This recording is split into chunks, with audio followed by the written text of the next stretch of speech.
नमस्कार, मैं हूं पंकज भार्गव। उत्तर प्रदेश में आज दो ही नेता ग्राउंड पर एक्शन में नजर आए, एक योगी आदित्यनाथ और दूसरे असदुद्दीन ओवैसी। आपने सुना होगा कि चुनाव आने पर नेता ओवर टाइम करते हैं, लेकिन उत्तर प्रदेश में योगी के विरोधी आज संडे की छुट्टी मनाते रहे। जनता से मिलने की बजाय वो सोशल मीडिया से काम चलाते रहे। विरोधियों के उलट योगी आदित्यनाथ न सिर्फ मैदान में है बल्कि जबरदस्त एक्शन में भी है। योगी ने आज भस्मासुरों की पहचान बताई और उनको लास्ट वार्निंग दे दी। ओवैसी योगी को रोकने के लिए मुसलमानों का मोर्चा बना रहे हैं, मगर क्या योगी को रोकना ओवैसी के लिए पॉसिबल है? इस रिपोर्ट में उत्तर प्रदेश के हर सियासी सवाल का जवाब है।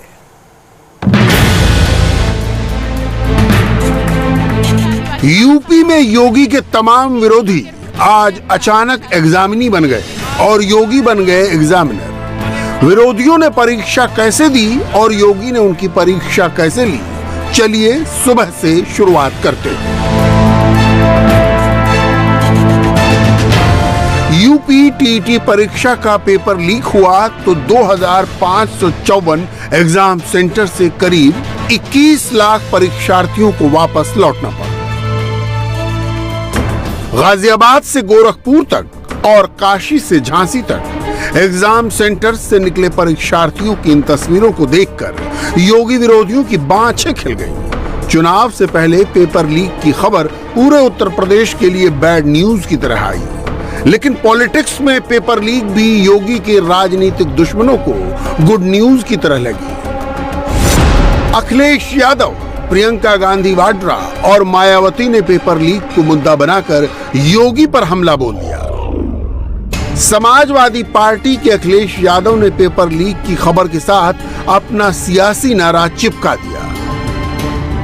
प्रियंका गांधी वाड्रा ने सोशल मीडिया पर एक वीडियो भी चिपकाया और पेपर लीक को भ्रष्टाचार से जोड़कर नई कहानी बना दी। बीएसपी सुप्रीमो मायावती थोड़ी देर से जागी, मगर जागते ही उन्होंने भी योगी सरकार पर हल्ला बोल दिया। विपक्ष ने टीटी परीक्षा रद्द होने पर फुल पॉलिटिकल प्लान बनाया, मगर योगी आदित्यनाथ के टाइमली एक्शन ने उनके प्लान पर बुलडोजर चला दिया। जिन लोगों ने ये शरारत की है वे भी सुन लें, उनके खिलाफ गैंगस्टर के तहत मुकदमा दर्ज हो रहा है और उनकी संपत्ति को जब्त कराने और राष्ट्रीय सुरक्षा कानून के अंतर्गत उनको सबको निरुद्ध करने जा रहे हैं। 23 लोग अब तक गिरफ्तार हो चुके हैं और शेष लोगों की गिरफ्तारी चल रही है और कोई कितना भी बड़ा क्यों नहीं होगा, उसके घर में बुलडोजर चलना तय है। टीटी पेपर लीक मामले में योगी सरकार ने जैसा एक्शन लिया, ऐसा पहले कभी नहीं लिया गया। पेपर लीक करने के आरोपियों पर गैंगस्टर एक्ट और एनएसए लगाया गया है। खुद मुख्यमंत्री ने शपथ ली है कि मुजरिम चाहे कोई भी हो, चाहे कितना भी बड़ा माफिया क्यों न हो, उस पर बुलडोजर चलना तय है। यूपी पुलिस की एटीएस और एसटीएफ ने क्विक रिस्पांस किया, धड़ाधड़ छापे मारे गए, मोबाइल सर्विलांस डिप्लॉय किया गया। खुद एडीजी ने मीडिया के सामने आकर पेपर लीक की साजिश का ब्यौरा दिया। लखनऊ से 4, शामली से 3, अयोध्या से 2, कौशाम्बी से 1 और प्रयागराज से 13 आरोपियों को गिरफ्तार किया गया है। इनके पास से कुछ फोटोकॉपी पेपर्स के मिले थे, जिनको हम लोगों ने शासन के साथ शेयर किया और ये बात प्रकाश में आई कि ये प्रश्न पत्र वही हैं जो कि परीक्षाओं में आने वाले हैं। तत्काल शासन स्तर से इस पे निर्णय लिया गया कि जो शुचिता और पारदर्शिता का जो बेसिक कंसेप्ट है उसको मद्देनजर रखते हुए हम लोगों ने शासन ने निर्णय लिया कि ये परीक्षाएं स्थगित की जाती हैं। योगी आदित्यनाथ ने 1 महीने के अंदर दोबारा पारदर्शी तरीके से परीक्षा कराने का ऑर्डर दिया है। टीटी परीक्षा के लिए दोबारा न फॉर्म भरना होगा, न फीस देनी होगी। परीक्षा वक्त से होगी और रिजल्ट भी वक्त से ही आएगा। ये कमिटमेंट योगी आदित्यनाथ का है। बीटीसी टीटी का टेस्ट था, एक गिरोह कहीं से उसने पेपर लीक किया, हमने कहा पूरे पेपर को अभी निरस्त करो, पूरे गिरोह को गिरफ्तार कर लो। उन सभी बच्चों को सकुशल उनके घरों तक पहुंचाओ। 1 महीने के अंदर पारदर्शी तरीके से फिर से परीक्षा आयोजित करो।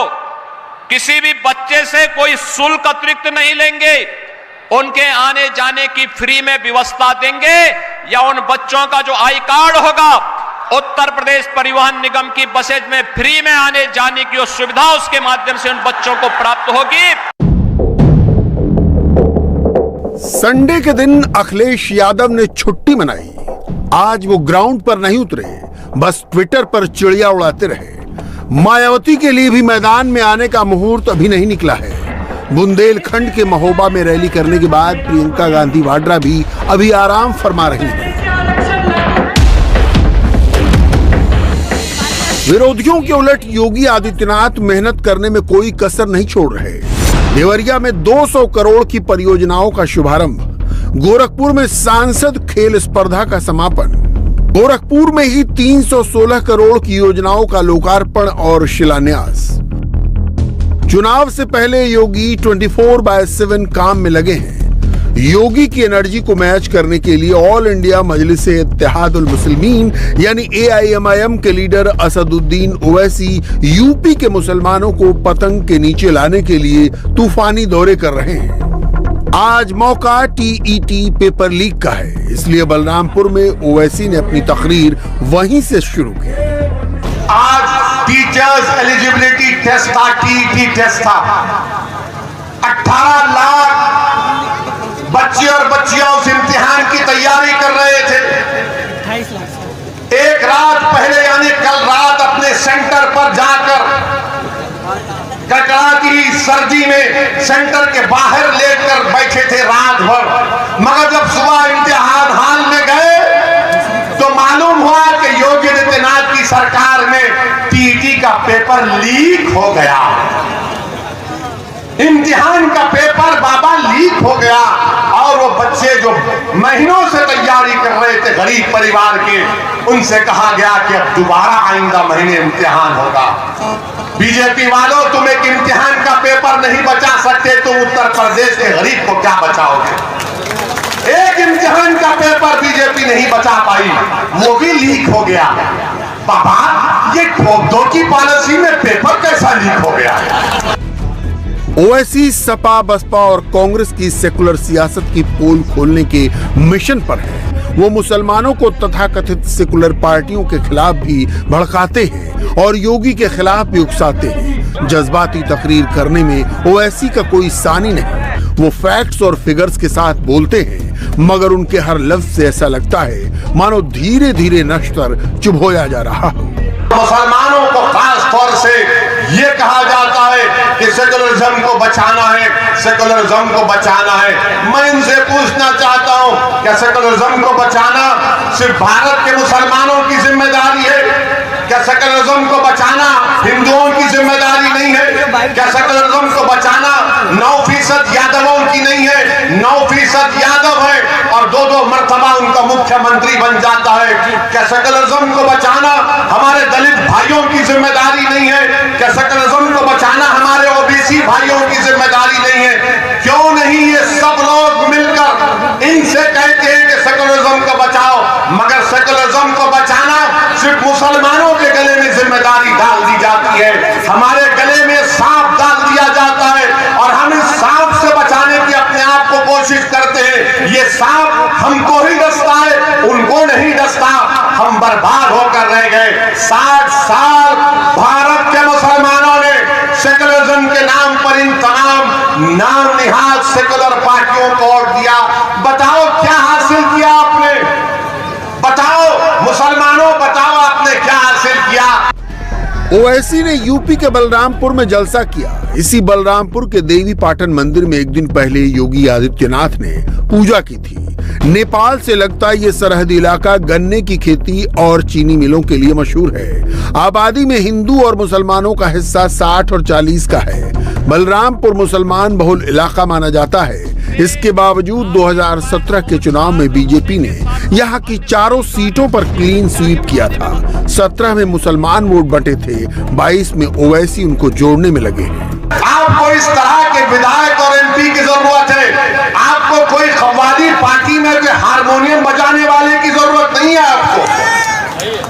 अगर ये पार्टी के जीत भी जाते तो क्या करते? आपने देखा कभी कव्वाली को?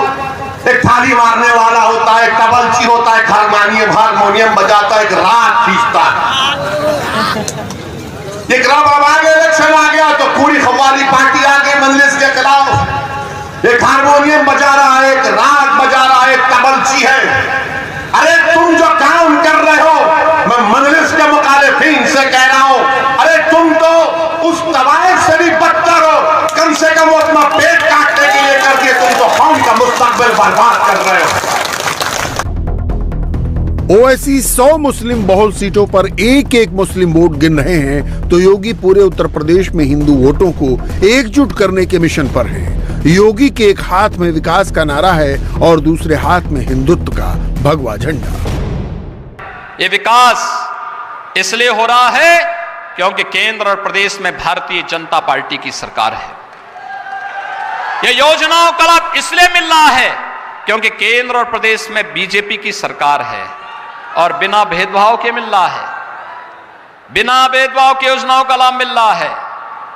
इसमें कोई न जाति का भेद है, न मत का, न मजहब का, न क्षेत्र का, न भाषा का। एक ही भाव है, सबका साथ और सबके विकास का। एक तरफ सबके साथ और सबके विकास का और दूसरी तरफ आस्था के सम्मान का भी भाव है। आस्था का सम्मान। पर्व और त्योहार शांतिपूर्ण तरीके से मनाए जा रहे हैं और अयोध्या में भगवान राम का भव्य मंदिर भी बन रहा है। क्या ये राम मंदिर कांग्रेस का बना पाती? क्या मोहन जी बना पाती? क्या बबुआ बनाते? उनका हिम्मत ही नहीं था। आज भी वे कहीं मंदिर में जाते हैं तो 10 बार सोचते हैं कि जाएं का न जाएं। यूपी के चुनाव में योगी आदित्यनाथ 7 घेरों में सुरक्षित हैं। पहला घेरा विकास का, दूसरा घेरा लॉ एंड ऑर्डर का, तीसरा घेरा सख्त प्रशासक की इमेज का, चौथा घेरा ओबीसी समीकरण का, पांचवा घेरा दलित वोटों का, छठा घेरा महिला वोटों का और सातवां घेरा हिंदुत्व का। योगी को हराने के लिए विरोधियों को 7 घेरे तोड़ने होंगे, जो मुश्किल ही नहीं नामुमकिन है। जो वोटर सड़क बिजली पानी के मुद्दे पर नहीं फंसता, वो नौकरी के मुद्दे पर फंसता है। मोदी ओबीसी के सबसे बड़े नेता हैं और मोदी का आशीर्वाद योगी के साथ है। दलित सुरक्षित सीटों पर बीजेपी यूपी की नंबर 1 पार्टी है। महिलाएं मोदी की साइलेंट वोटर हैं और यूपी में हिंदुत्व के सबसे बड़े आइकन खुद योगी आदित्यनाथ हैं। भाइयों बहनों,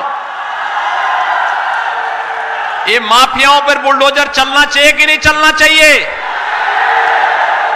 लेकिन कुछ दलों को बुरा लग रहा है।